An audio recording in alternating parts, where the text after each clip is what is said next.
Ketua Tim Kampanye Daerah Pasangan Calon Anies Baswedan Muhaimin Iskandar Sumatera Utara, Edi Rahmayadi, menyinggung soal adanya relawan yang tidak ikhlas membantu pemenangan Anies Cak Imin. Hal itu dikatakan Edi saat hadir dalam deklarasi dukungan eksponen aktivitas 98 di Medan, Rabu 10 Januari.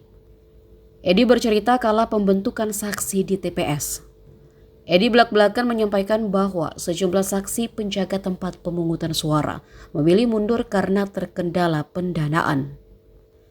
Ia menjelaskan jika di Sumatera Utara ada 46.000 TPS, setiap TPS disiapkan 2 orang saksi.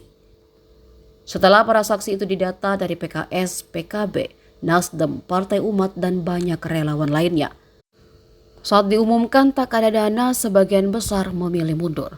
Padahal menurut Edi, memilih memenangkan Anies dan Muhaimin haruslah dikerjakan dengan ikhlas karena ingin membawa perubahan untuk Indonesia yang lebih baik, bukan semata-mata jadi relawan karena ada uang. Kemarin dikumpulkan sama saudara Riko bahwa untuk saksi 46.000 TPS, satu TPS 2 orang. Berarti 90.000 orang.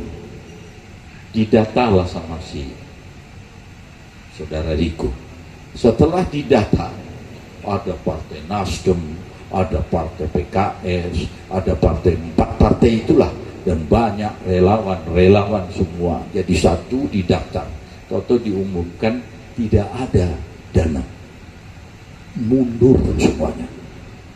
Sebagian besar mundur. Berarti dia mau menjadi relawan karena dana. Nah ini tak bisa juga begitu.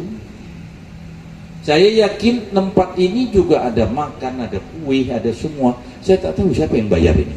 Pak Khairil Caniago, ibu yang bayar. Oh, masuk surga ibu ini.